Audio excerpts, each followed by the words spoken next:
everybody. Welcome to Dr. Cami Goes Keto, where I am here with the lovely Nikki. I always call you the lovely Nikki. I love that. She's just the most amazing, wonderful person. It's just I'm really honored and grateful to have you be a friend of mine. So thank you so much for being here.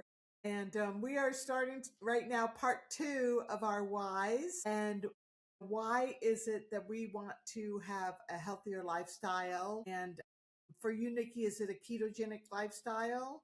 Yes, definitely. Ketogen- Ketogenic lifestyle with no sugar, no flour. Yep. And so, what we're going to do in part one, Nikki was kind enough to take me through my 7 layers of why. And I think we made it to like the fifth layer. And we're going to do that right now with Nikki.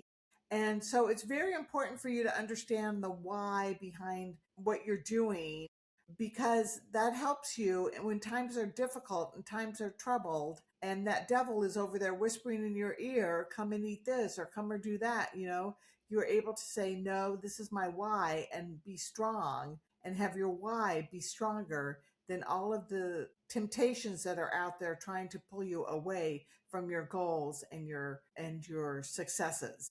Yeah. And for me and Cami, we're working on our keto lifestyle and our health. But this is for any aspect of your life, any goal you want to accomplish, right? Because the road is going to get rough, whether it's a career change or a career ascension that you're working on, or it's a business, or it's building a house. It could be anything. Or It's not parenting. parenting, like what kind of parent you want to be and how you want your child to turn out in the relationship you have. So a why is an important thing for us to do in so many aspects of our life, not just with our health. But right now, me and Cami, that's the forefront of what we want to accomplish, because not to, pat ourselves on the back, but we've kind of got the other stuff figured out and on a good trajectory, would you say? Yeah, and so this could be a good exercise to do looking at other addictions that you're struggling with too. Mm-hmm. And like you said, other parts of your life, other aspects and other addictions that you're wanting to get off of. Yeah. So, Miss Nikki, I would like to ask you, why is it that you are interested in doing a ketogenic lifestyle with no sugar and no flour? Okay, so mine, if I fast or if I rewind back to 4 years ago when I showed up at the doorsteps of our group, I was a mess, Cam. The biggest two things I had, though, were I was obese and I was pre-diabetic. And that's significant because in my family, we are a little on the hefty side and we have diabetes and dementia. So I don't want to lose my faculties like my grandmother did, and I don't want to have fingers and toes and infections and inflammation and fingers and toes cut off and inflammation and all sorts of things. Like you can lose your eyesight.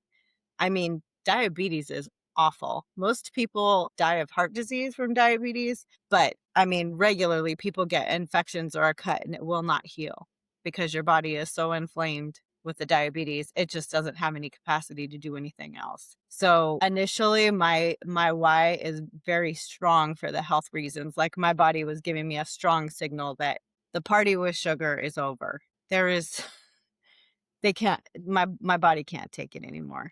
The party's over. So, why is that so important to you that you work on your diabetes and that you work on not getting dementia and that you work on all of these health things? Why is that so important? The first thing that comes into my mind is my husband and my son. I want to Mm.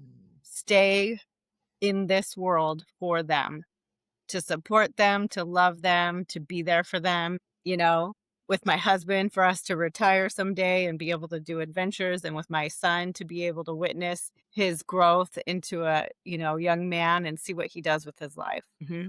Okay. So those are things that make sense, right? Those are things that are really important to stay in this world for your husband and your son and to retire and have fun, right? When you become an empty nester and to witness your son growing up and to be there for him in that way, right? Mm-hmm. Those sound like normal things, but try to go a little deeper and tell me, why is it so important for you to stay in this world for them and to be there for them in a healthier way? Think because I know in society we can show up as a half-assed parent and a half-assed wife or husband, right? Many people do that. And they have no qualms about it, and they go to their grave doing a half-assed job. I don't think I could be satisfied going to my grave doing a half-assed job. I want to be the best wife and the best mom that I can be, that's in my capacity, using all the tools I have available to me and the resources I have available to me. Like we said in the last video, don't die with the music in me. So don't die with that potential to be that awesome mom and that awesome wife. So I just don't think I could live with the fact that I didn't try my very best for them. Okay, but why is that so important? Like, why is it important that you try your very best? Why can't you just, I mean, I guess whenever you're trying to do something, you're doing the best you can, but why Mhm. is it important that the best you're doing it is the best possible that you could do it? You know what I I think mean? because it's a reflection of my character. So I guess if I accepted less than, and I didn't reach my potential, that would be a reflection of my character, that I was just okay with complacency and average-ness. It's not even a word, but do you know what I Yeah. mean? Yeah. Yeah. Yeah, and there would be a part of me that would be disappointed in myself that I didn't reach for more or I didn't try and push myself. And so that's important to you. Mhm. So, um, yeah, do you think you can go deeper than that and think about, um, I mean, this sounds pretty deep, starting with obese and pre-diabetic. Yeah. I mean, how could we go deeper than that with character? This is a good exercise because it really makes you think, huh? Yeah, I mean, because is your character like, are you basing it on what other people think of you and something like superficial like that? Or are you basing like your character traits on what your heart says, like what speaks to you in your heart? Yeah. I think because you're right, there are superficial reasons that we can sometimes have, but I don't think I do it for what other people see. In fact, I think with the weight loss, I kind of cringe because when I start losing significant amounts of weight and people start commenting, I sort of back off and I gain it back. So it makes me a little uncomfortable to be in the limelight. Mm. But I think for me personally, there's a deep need to do my best and to like really push myself. I can really identify with you and your journey and how you pushed yourself to do medical school and do really hard things. For whatever reason, ever since I was a little girl, I've loved learning and I've loved school and I've always pushed myself really hard. And my parents were incredibly supportive and praised me and everything else like that. But there was an intrinsic push that I did and I put on myself to do really well in school. Like I wanted to make the A's. I wanted to be at the top of the class. I wanted to, and my best friend when we were little girls, she was very driven too. And we kind of iron sharpened iron. And she, like, if we were going to the skating rink, we both wanted to be the fastest roller rink skater. And we would both be right there going as fast as we can for the speed round and trying to get the prize for who was the fastest skater because they would give you like a prize at the roller rink or whatever. Yeah, But yeah. yeah, so we would do that. Or if we were going to an amusement park, we both wanted to go on the fastest ride, and On like the front seat. in the front seat and like, I was the one that screamed the loudest. Like we would always just push each other. And it was like, I don't know, she was like a twin soul to me. Like we knew what it was like to we just wanted to be the best just to be the best. And it wasn't like a chest puff out thing. It was just because maybe we got a dopamine hit off of it. I don't know.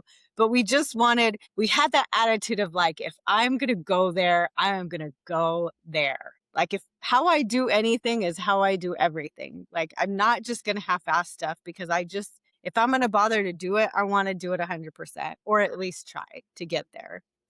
I don't want Uh-huh. to, and I am like that. And that can be dangerous with the journey. Because if you are an all or nothing person, you could just be like, well, I'm not going to do that real good. So I'm not going to do it at all. So it is important to not let it prevent you from trying things. But yeah, I think I have just like that deep internal need to just want to do things the way I want to do it. So Yeah, yeah. yeah. So now And you know how like you when you talk about that, you get motivated and you're Yes. excited about it and you're Yeah. thinking about, racing as fast as you could around that roller rink.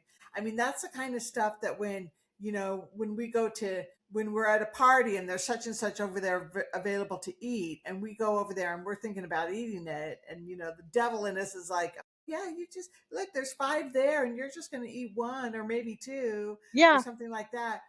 Going being able to tap into that drive and that motivation and that feeling of how good you feel when you were racing around, and even if you didn't come in first, you came in second or third and there was some more strict good competition there, and Yeah. you did your best and you gave it your all and you feel so good about that. That's the kind of feeling that we want to be able to tap into right away so that we can say, screw this, I'm not eating that food. I'm not going to do that. That's not what I'm up to today. That's not my Yeah. choice in this moment. Yeah. And I think a big thing I have to remind myself in that moment too, because there's such a strong pull to just be part of the group and, not make any waves or cause anybody to have attention on me. Like, why isn't Nikki having the cake or whatever it is to just remember that that cake or whatever sugar item it is moving back. It's turning back. And so I have to mentally tell myself, do you want to turn back or are we going forward? Like, what are we doing? Do you want to go back to being the old Nikki and the old Cammy, or are we going forward? You know what I mean? So I think Yeah. I just have to Yeah. keep that fresh in my mind because, you know, Yeah. I too got a little off track with the carbs. I didn't go off track with the sugar necessarily, but as I told you, I'm I have the quickness of getting diabetes again, so I just can't mess around with carbs. I'm gonna have to be a low carb girl for the rest of my life, and I just have to accept that. So, I think there's a part of me that knows that, like, we need to have a little burial service for the carbs because there's part of me that wants to believe that sometime in the future, like, I'll be able to have them like a normie, but we know, Yeah. Yeah. it's just unrealistic to expect that. So, yeah, I have to think, do I wanna keep going forward or am I gonna eat that and go back to the end of the line, you know what I mean? Right, right. No, we need to have a little burial ceremony or something, a little grieving over that, because it's almost like I can imagine it, like it's in the ground and it's still pulling its hand up, trying to like get out of the dirt. Yep. Yeah. I'm still here. I can still come alive again for you. Yes, yes. I have, 50 lives, not just 9 lives. Yep. Yeah. Wow. All right. Well, thank you so much, everybody, for listening to us go through the Yeah. different layers of our whys and paying attention to that. And we hope that that helps motivate you to get some good whys down and get a pen and paper and do some journaling on it and figure out your whys. Post it in your house. I have things posted around my house about my whys. And yeah, let's just keep on keeping on. Yeah. Keep asking the good questions and keep examining your life. An unexamined life is not worth living, right, Cam? That's right. Examine away and post and comment. We'd like to hear some comments and you can subscribe. Yes. And let us know what your why is and why it's so important to you. We would love to hear that. All right, everybody, take good care. Bye. Bye.